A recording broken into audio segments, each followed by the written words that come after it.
This is Hidden Killers Live with Tony Bruschi, Stacey Cole, and Todd Michaels. Let's move over to Sandra Birchmore. Dateline just did a special on this the other night. If you've not watched it and you want to kind of get caught up on this case, it's a good kind of entry-level place to go in and kind of get a general understanding of what's going on here. She was just 23 years old. She was pregnant and excited about her future when she was found dead in her Canton, Massachusetts apartment in February of 2021. At first, her death was ruled a suicide, but the truth was far darker. For over a decade, Sandra had been groomed and sexually exploited by Stoughton police officer Matthew Farwell, allegedly, starting when she was only 14 years old, and entangled with other members of the department as well. Those other entanglements allegedly happened after she was 18. Because, that makes it so much better. Just weeks before she died, Sandra told Farwell she was carrying his child. Prosecutors now say Farwell strangled her and staged the scene to look like a suicide, silencing her forever to protect himself. 3 years later, the FBI charged Farwell with murder, accusing him not just of abuse, but of covering his tracks with the knowledge of someone trained in law enforcement. Other officers connected to Sandra, Farwell's twin brother, William, Deputy Chief Robert Devine, and Animal Control Officer Joshua Heel have been forced out of policing or face decertification, though only Matthew Farwell now stands accused of the murder. Sandra's story is not just about her tragic death, but it's about the systematic abuse that was going on and what went on to protect it and allowed it to fester for so long. Bob, I know you've been following this along with many other stories in that part of the country, as it seems that there's a lot of intermingling of cast members here. Let's go all the way back to Farwell for folks who don't know much about this case, and all the way back to the Police Explorer program. What's the earliest we know about their interactions? I mean, it started when she was very young and she got into the Police Explorer program, which is, kind of a community outreach program that I think in the minds of law enforcement is kind of selling the concept of maybe becoming a cop when you're older, and it's an outreach to the community as well. And they encourage kids to come in. And in that program, you're interacting with police. They're showing you some kind of basic procedural stuff. And, you're building a rapport with your local law enforcement agency. So that was how Sandra was introduced into this whole situation. And, from there, it just got really, really scary and ugly. Yeah. And I mean, this abuse went on for years. Eventually, the parents are the ones who said, wait a second, we don't think her death was a suicide. And they called it out in the form of a civil lawsuit, which then eventually got the feds involved because, hey, local law enforcement wasn't investigating it because they were involved in it. Yeah. Let's go to the nexus of that, of how this went on for so many years. And in this case specifically, were there any signs? Did anybody realize that the abuse was taking place prior to her turning 18? I would have to think so. I think it's impossible for somebody to groom somebody of that age if you have parents that are paying attention at all. All I can do as a parent of 4 children is look at things through my own lens and think about whether or not something like that happening over years would fall off my radar, or I wouldn't be like, why is this guy communicating with you? Why are you meeting this grown man at various times that don't seem to make it? I'd be all over it. But, in terms of other people that were within the program with her, and I'm talking about kids her age, all the way to the other officers that were working in that program.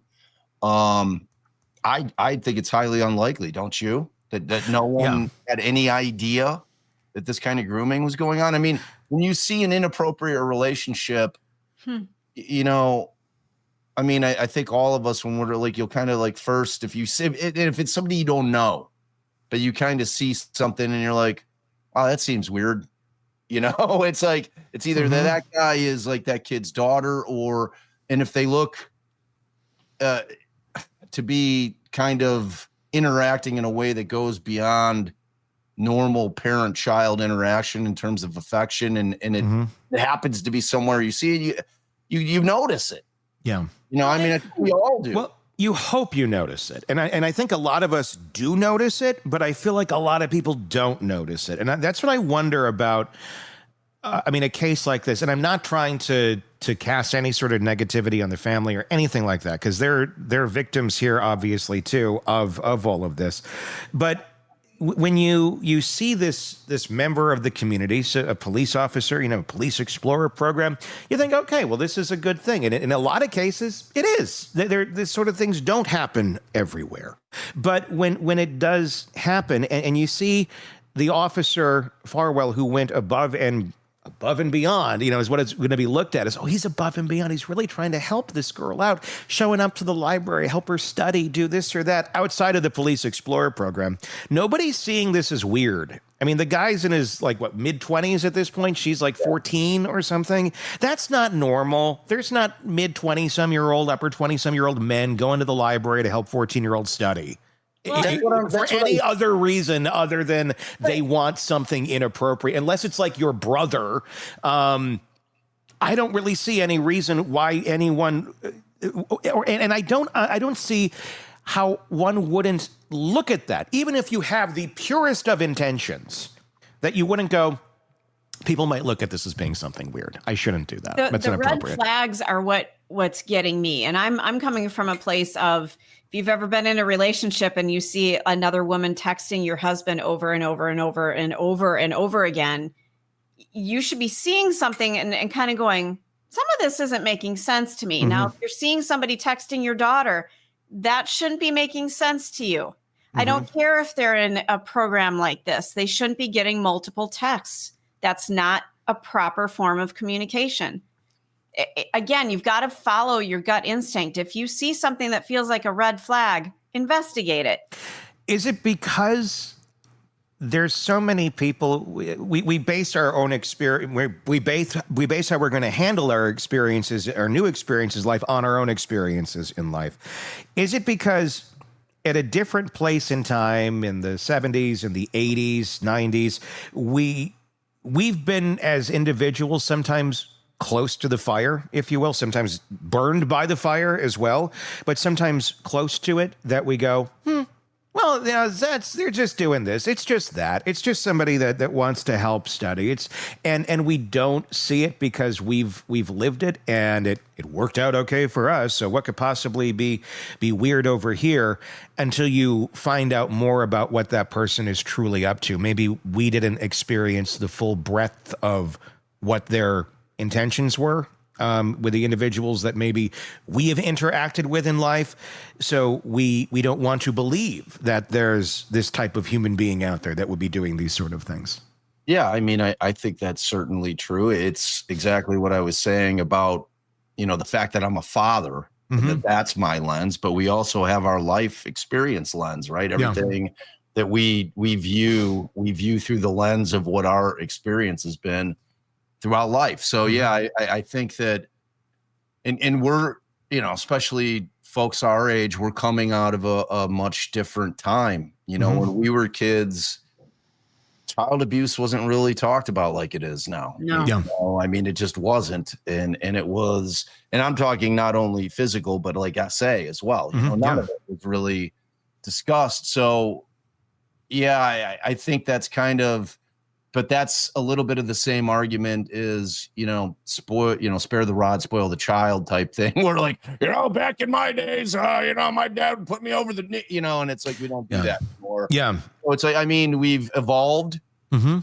terms of being human beings and understanding that our children are nothing more than small adults. They're little people, and they have feelings and they have opinions, and all of that matters, So I think we've evolved in the sense that we understand, we have a different understanding of children and how our duty to protect them is heightened because of exactly what we're looking at here with Birchmore, which is this grooming. And, grooming is a word that a lot of people throw around that I get the sense that people really don't understand breadth of it, just how deep it runs and what it is. It's like, it's one of those words that kind of appeared 7 to 8 years ago, and has really kind of been used ad nauseum now, to where I don't think that people are getting the full sense of what it is, just how incredibly evil it is, because the things that you see with any kind of grooming relationship is that it's always an authority figure, somebody that's in a position to where they can exert authority over another person, whether it's a child, whether it's somebody that's disabled in some way, whether it's a teacher to a student, even in college, whether it's somebody. I mean, frankly, if you're an employer employing somebody, you can groom them as well as your employees. We're talking about adults. I mean, it's always that position of power where you have the ability to be able to kind of control something that other person does, but that's not what it is. It's not a threat thing. It's this thing where the groomer builds trust and this relationship with the victim. And usually it's easier for these people, but when it's a child, because children want to trust adults.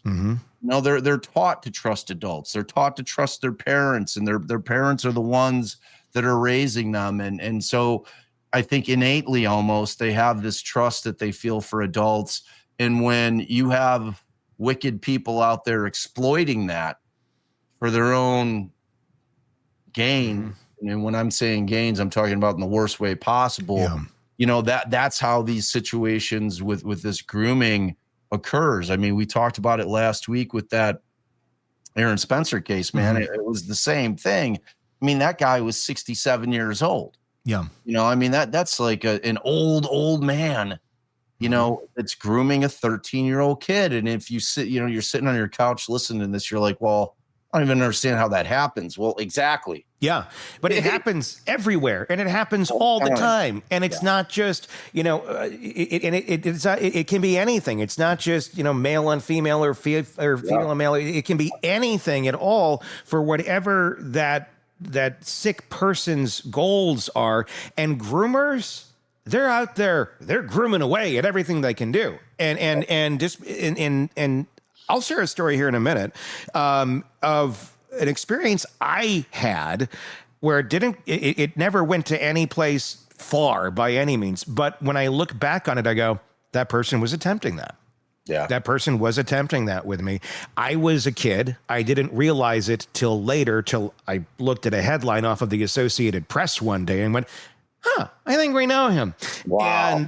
And Todd will remember this, maybe. I knew exactly where you were going with it. You know what I'm talking about. Yep. So back in the day, 96-ish, I'm 14, 15, working at the radio station. We had a nighttime show on. Everybody knows Delilah. It wasn't Delilah that did anything. We had a local guy. We call him the Love Doctor. Oh, God. Wow. And it was like a local version of a love song show. And a lot of radio stations like in the 90s had these sort of things. It wasn't crazy. It was like a very normal type programming for adult contemporary radio in the evenings. So you play Michael Bolton, all that shit. Anyway, he pre-records his show. I'm this eager 14, 15-year-old who can't wait to do anything around the radio station. And he comes in to record like once or twice a week for the whole week. And I'm wrapping up my day. I can't drive anywhere yet. Like, hey, when I'm done recording, want to grab McDonald's and I'll drop you off back at home? Sure. I think nothing of it. I'm like, it's another radio guy. He seems nice. And he did. I mean, I did not feel anything weird or creepy about this guy until years later, until I found out what the hell he did to other people. So there was several times he'd go to McDonald's, he'd drop me off. One of the last times he dropped me off, he asked if I could get him remember the America Online CDs or discs? yeah. Where it's like, AOLs. like 60 free hours or whatever. You got any of those? You got any of those? You know, I'm like, yeah, I think I might. Like, I usually throw them out because we would get them in mass quantity. Yeah. He's like, and then he starts to tell me, yeah, you know, I like to go and look at, you know, naked ladies on the internet with these. And this is, you know, early internet days, like 97, 98-ish. Yeah. And I'm just like, so this is kind of weird that this guy is talking to me about like what he likes to look at, you know? Like, okay. And I didn't go and go to McDonald's with him anymore after that, because I got a weird vibe. I felt there was something weird about it. Well, about I don't know, 6, 7, 8 months later, he's not working at the station anymore. We start running Delilah, so there's no need for him. We're sitting at the way the news came in was on the Associated Press computer. We had one computer in the newsroom, and that's where you got news from. And one of the headlines came up, this man's name, arrested. He was also a big brother, you know, as in the program, Big Brothers Big Sisters. And he was arrested because he was sharing that sort of material with children that were sleeping over at his house. Wow. No. Yeah. Wow. I don't know any more about what happened after that, but I can tell you I was thoroughly creeped out. I mean, I didn't know. Did you get any weird vibes off of that guy, Todd? I never really, I don't know. Maybe I was too young. He seemed really normal, right? Great radio guy, seemed really personable, no issues with him. So when that came out, I was like blown away. Yeah. I mean, and it's scary just how that's sort of like nobody saw anything of it. There was another gentleman that some of us worked with or knew of in radio that ended up driving to South Carolina or something to try and meet up. Yeah. Yep. He was another one. I had an office next to him in Oshkosh at Cumulus. And he was a big radio guy known in the market forever. Really just, I never got any weird vibes. And I don't know. I usually think I do get, but maybe I don't. But he was always just kind of like dad-like, nothing creepy, nothing weird. All of a sudden, the guy goes and drives across the country because he's been grooming and having a conversation with a supposed 13, 14-year-old. It was an FBI agent. And there goes the rest of his life. But it's so creepy. I mean, these people are out there, and we don't want to admit it. And you don't want to be cautious of every single human being that's just trying to be a decent person around you and your children. Not everybody who's being nice is a predator. But if you don't know the person and you've had a run-in or two with folks like this in your life, it's hard not to be like that. Yeah. Yeah. Well, I mean, the reality is you have to be.